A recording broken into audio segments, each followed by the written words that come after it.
आज हमने अपने स्टूडियो में डॉक्टर सतनाम जी को बुलाया है। पहले तो डॉक्टर साहब आप स्टूडियो में आए, आपका हम बहुत बहुत स्वागत करते हैं। धन्यवाद जी। दूसरी बात ये है कि ये जो हिस्सा है ना भारत का, हरियाणा खासतौर पे खेती बाड़ी में तो बड़ा आगे से बिल्कुल बिल्कुल। लेकिन जब वो कभी धान की कटाई, कभी गेहूं की कटाई और कभी उसको नाड़ को आग लगा दिया, धुएं से इतना प्रदूषण फैल जाता है कि घर घर में लोग शिकायत करते हैं कि मुझे सांस नहीं आ रहा, मुझे आंखों में जलन हो रही है। तो ये मुझे लगता है कि ये एक एलर्जी की एक किस्म है। जी, और आप तो इसके बाहर हैं।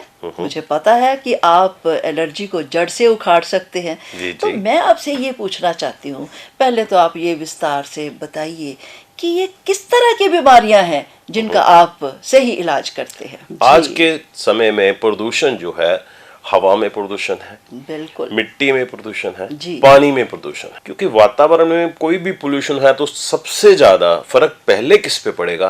नाक, कान, गले और फेफड़ों में सबसे पहले इन पे फर्क पड़ता है, क्योंकि ये सबसे ज्यादा सेंसिटिव एरियाज हैं जो कि किसी भी तरह के पोल्यूशन को सबसे पहले वो प्रभावित होते हैं और उनको रिएक्ट करते हैं। जैसे हम सुबह उठ के ब्रश करते हैं, नहाते हैं जी, उसी तरह हमें सुबह अपनी भारतीय गौ माता, देशी बिल्कुल देसी ब्रीड की भारतीय गौ माता का देसी घी सुबह उठ के नाक में एक एक उंगल फिंगर से लगा लेना है। अच्छा। अगर ड्रॉपर से डालना है तो उसको थोड़ा वार्म करके घी को वो डाल सकते हैं। लेकिन कई बार क्या होता है कि पेशेंट के गले में जाता है तो फिर उनको प्रॉब्लम हो सकती है। जी, तो इसलिए थोड़ा कम डालना है, बहुत ज्यादा नहीं डालना है। 1 या 2 बूंद दोनों नासिकाओं में डाल के उसके बाद गर्म पानी से गला साफ करना है। और ये चीज करने से जिंदगी में कभी नाक, कान, गले व फेफड़ों की कोई प्रॉब्लम हो ही नहीं सकती। जी। हमारी जो भारतीय गौ माता है उसमें इतने गुण है, उसके दूध में, घी में तो उससे भी अति उत्तम गुण है। जी। दूध में अभी हमारे एक इंडियन विश्वविद्यालय में इस पे रिसर्च हुआ, तो जो लोगों ने इन गायों का दूध पी रहे थे, देसी गायों का, उनमें हार्ट अटैक था ही नहीं। हार्ट अटैक की प्रॉब्लम ही नहीं थी, ना कभी उनके गुर्दे फेल हुए, ना कभी उनकी हार्ट की प्रॉब्लम हुई।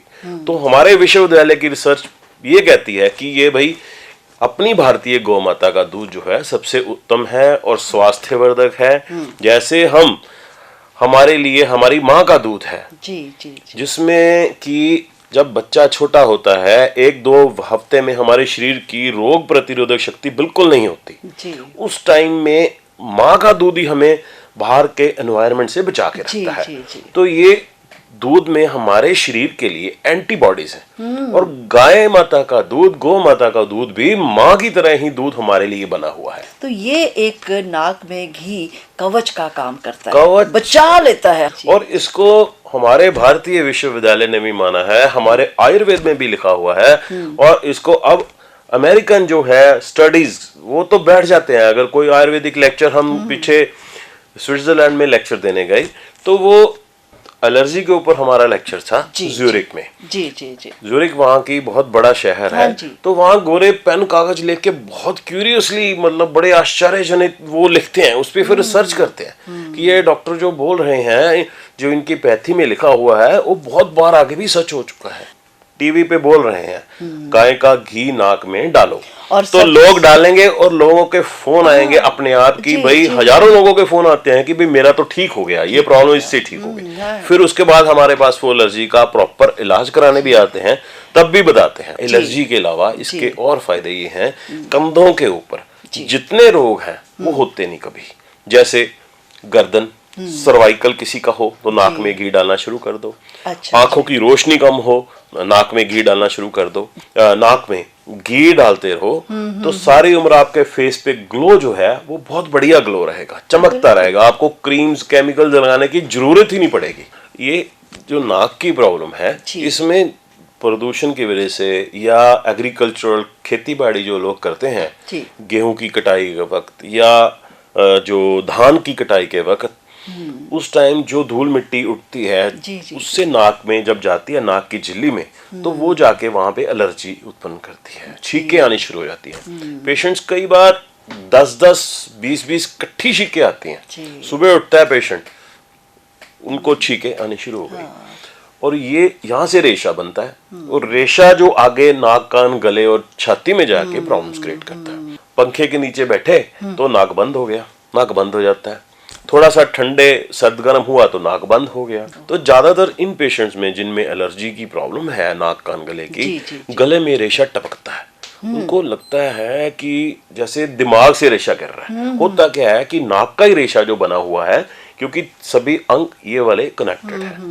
नाक का रेशा जो गले में जाके टपकता है तो पेशेंट को लगता है करना पड़ता है उसको, तो ऐसे लगता है कि दिमाग से टपक रहा है। तो ये एक बड़ी सरदर्दी सी होती है। बिल्कुल। कुछ लोगों में तो ये होता है कि कानों में उनको सोए हुए आवाज आनी शुरू होती है, कानों में टीटी की सांस, आवाज हाँ, जैसे जी, जी, जी, टीटी जी, की आवाज ऐसी आती, ये भी क्योंकि नाक का रेशा जो है आगे ट्यूब गले के साथ कानों के साथ जुड़ी है, कानों में वो जो है टीटी की आवाज पैदा करता है। वो पेशेंट बड़ा परेशान होता है उसमें। ज्यादा जानकारी के लिए संपर्क करें 9260 9224 9260 9225। नंबर एक बार फिर नोट करें 9260 9224 और 9260 9225, 9260 9224 और 9260 9225। वैसे पूछ लूं कि लंबा इलाज चलता है कि कुछ महीनों में? देखिए 3-4 महीने इलाज चलता ज्यादा, है। फिर तो ज्यादा नहीं है। कई बार देखिए, कई बार क्या होता है, मैं अभी अब केस स्टडीज आपको बताता हूँ। जी। ये मैं कम से कम 2000 पेशेंट ये पिछले सब मरीजों के हैं। अच्छा। और ये 2000 मरीजों के हैं जो रिकॉर्ड्स हैं, जिनको आपने ठीक किया। हाँ, ठीक किया। ये पिछले 4-6 महीनों के हैं। अच्छा जी। इनमें से हर पेशेंट का नाम, उसका गांव का एड्रेस पूरा, उसका फोन नंबर, हाँ। ये जैसे रनिंग नोज है, ब्लॉक्ड नोज है, पोस्ट नेजल डिस्चार्ज है, सारे सिम्टम जो मैंने अभी आपको बताए हैं। जी, जी, जी। किसी में जो फेफड़ों में सीटी जैसी आवाजें आती हैं, सांस फूलता है जिसको दमा हो जाता है या ब्रोंकाइटिस कहते हैं, कई बार गले में टॉन्सिल हो जाता है, ये सारे सिम्टम्स लिखे हैं।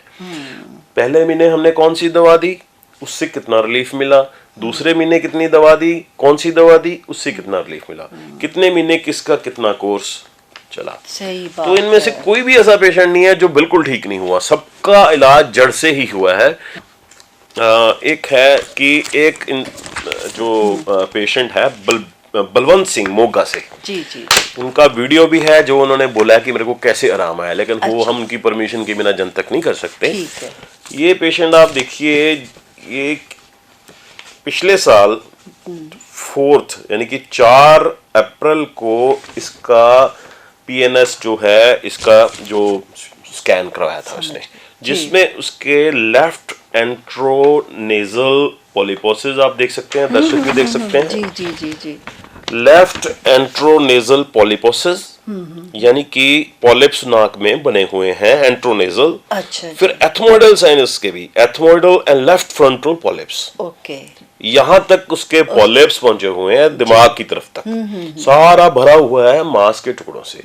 मांस के टुकड़े क्यों बने? क्योंकि एलर्जी की वजह से। जो ये एलर्जी है, ये आगे धीरे धीरे नाक में मांस बन जाता है और मांस आगे आगे बढ़ सकता है।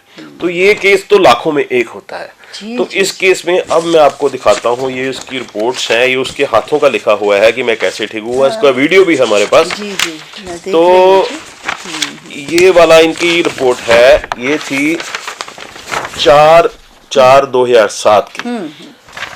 अब इस साल हमारे पास आए, इनको पहले ऑपरेशन बोला गया था। हमें भी लगता था ये केस जो है ना ऑपरेशन के काबिल है, इनको ऑपरेशन करवा के फिर इलाज करवाना चाहिए। जी, जी, वैसे तो ऑपरेशन करवाने का कोई फायदा नहीं होता, जी। एलर्जी ठीक नहीं होती, क्योंकि मांस जो बड़ा है वो एलर्जी के करके बड़ा हुआ है, ना कि मांस के करके जी, एलर्जी। जी, पर कई बार सांस लेने में भी प्रॉब्लम हो जाती है, फिर हम पेशेंट को बोलते हैं तू करवा ले। जब सांस लेने में दिक्कत आती है, ऑब्स्ट्रक्शन हो जाती है, लेकिन ये डर गया, ये कहता मैं ऑपरेशन नहीं करवाऊंगा, आप इलाज करो। अभी बड़ी हैरानी वाली बात है, 10 जून 2018 की रिपोर्ट है। इसमें डॉक्टर के पास जब गया, उसी डॉक्टर के पास, मतलब डॉक्टर के पास, ये रिपोर्ट सेम लेबोरेटरी से, सेम बलवंत सिंह की रिपोर्ट्स हैं, सेम एज, सेम सब कुछ है। और ये रिपोर्ट है 4थे महीने की, ये रिपोर्ट है इस साल 6वें महीने की। तो अब इसके पास सिर्फ और सिर्फ बहुत छोटा सा मांस रह गया है, सारी की सारी रसौलियां गायब है। अच्छा, तो जब टेस्ट करवाने गए उन्होंने बोला तेरी रिपोर्ट ये थी कि आपने ऑपरेशन करवा लिया, कहता नहीं मेरी तो ठीक हो गई। तो सब हैरान हुए कि ये इतना ज्यादा रिस्पांस कैसे आयुर्वेदिक दवाओं से आ सकता है। ये बहुत बड़ी हमारे लिए उपलब्धि है। इसको हम अमेरिका में जो नेशनल एलर्जी उनका प्रोग्राम्स हैं उनमें कॉन्फ्रेंस में भी इसको पेश करने जा रहे हैं। और पेशेंट भी खुद तैयार है कि मेरे को जहां मर्जी ले जाओ और मेरे को पेपर प्रेजेंट कर सकते हो। ऐसा एक पेशेंट है मेरे पास जो मैं आपको बहुत ज्यादा क्रिटिकल केसेस बताता हूँ ऐसा। तो एक पेशेंट था, एक बरजिंदर कौर मैडम, ये है, इनका जो एलर्जी टेस्ट है 3000 आया था। अच्छा जी, इतना बड़ा हुआ था। 3000 के बाद इनका जो एलर्जी टेस्ट है अब इलाज करवाने के बाद सिर्फ 4 महीनों में 150 के करीब है, 156 है इनका। तो आयुर्वेदिक दवाई खा के एलर्जी टेस्ट जो सिर्फ 4 महीने में 3000 से 156 आ गया है। तो ये ऐसे केसेस हमारे बहुत बड़ी उपलब्धि हैं। बाकी कुछ मरीज, बहुत कम मरीज होते हैं जिनको आराम नहीं आता। उनका एक कारण ये है कि वो जो घी डालते हैं नाक में वो प्योर देसी गाय का, हमारी भारतीय गौ माता का दूध नहीं होता, तो जिसकी वजह से लोगों को अच्छा रिस्पांस कई बार नहीं आता। ज्यादा जानकारी के लिए संपर्क करें 9260 9224 9260 9225। नंबर एक बार फिर नोट करें 9260 9224 और 9260 9225, 9260 9224 और 9260 9225। योग है तीव्र भ्रष्टिका प्राणायाम जो हम हर पेशेंट को, जो कि अस्थमा दमा के लिए, पुराना जुकाम के लिए, ये स्पेशल प्राणायाम है जिससे ये बीमारी जड़ से खत्म होती है। क्योंकि इसमें होता क्या है, तीव्र भ्रष्टिका में हम ऐसे फेफड़ों में पूरा सांस भरते हैं, फेफड़ों का साइज छोटा हो गया या उनकी ब्रोंकियोल ट्यूब टाइट हो गई, उसको हमने पूरा फैलाना है, पूरा सांस भर के देखो। जैसे कि जितने फूलते हैं उससे ज्यादा सांस भरना है, फिर इतनी जोर से इसको मारना है ताकि ब्रोंकियोल्स ट्यूब्स की एक्सरसाइज हो। ओके, जिससे फेफड़े बिल्कुल साफ हो जाते हैं, दमा भी ठीक हो जाता है। और एलर्जिक ब्रोंकाइटिस, गला खराब रहना और जुकाम रहना, ये तो इसका मेटाबॉलिज्म इसका इतना बढ़ जाता है, इससे शरीर में इतनी एनर्जी आ जाती है इससे। मेरे ख्याल में अगर ये बंदा करे यही वाला प्राणायाम तो 100 साल तक, 90 साल तक बंदे को कोई बीमारी लग ही नहीं सकती। तो ये चीजें साथ साथ करें। और कुछ पेशेंट जो हैं, क्योंकि आयुर्वेदिक दवाई को समझते हैं कि ये भाई अंग्रेजी दवाई की आदत पड़ गई है कई सालों से, तो 1 महीना आराम नहीं आता, कई बार 20 दिन आराम नहीं आता, दवा छोड़ देते हैं। तो ये चीज ना करें, क्योंकि कई पेशेंट, हर पेशेंट का डिफरेंट केस है। कईयों में मास बहुत ज्यादा बड़ा होता है, उनमें टाइम कई बार दूसरे महीने जाके फर्क पड़ना शुरू होता है। तो कुछ 1, 2, 3, 4% होंगे पेशेंट जिनको ऐसे आराम कम आए, तो उनको मेरी गुजारिश है कि वो 1-2 महीने की दवा ना छोड़ें। इसमें थोड़ा संयम रखना पड़ता है। देखिए, जो दवा आपको एकदम ठीक करती है तो वो आयुर्वेदिक नहीं हो सकती। तो ये पहले महीने तो बॉडी को डिटॉक्स करती है, अंदर से सफाई करती है। हमारी ज्यादातर फर्स्ट मंथ की मेडिसिन जो है डिटॉक्स के लिए होती है, उसके बाद इसका फर्क पड़ना शुरू करता है। कई मरीजों में, अब इस पेशेंट की बात कर रहा हूँ, ये मरीज जो है टला नहीं, पिछले साल का चल रहा है, अब इसकी सारी रसौलियां गायब हो गई हैं। पहले 2 महीने इसको दवा असर ही नहीं करी जी, तीसरे चौथे महीने जाके असर करनी शुरू हुई। ऐसे डिफिकल्ट केसेस में नॉर्मली ऐसा नहीं होता, नॉर्मली पहले महीने में हमारी दवाई जो है ठीक होना शुरू हो जाता है, पहले महीने बाद ही। लेकिन अगर 2 महीने लग जाए तो घबराओ मत, कोई ये हम केमिकल नहीं खा रहे, इसका कोई नुकसान नहीं है, फायदा ही है। हम ये प्रोग्राम आपके लिए लेके आए, उम्मीद है आपको पसंद आया होगा और आप डॉक्टर साहब की सेवाओं से लाभ भी अर्जित करेंगे। आपका बहुत बहुत धन्यवाद। आपका भी डॉक्टर साहब बहुत बहुत धन्यवाद।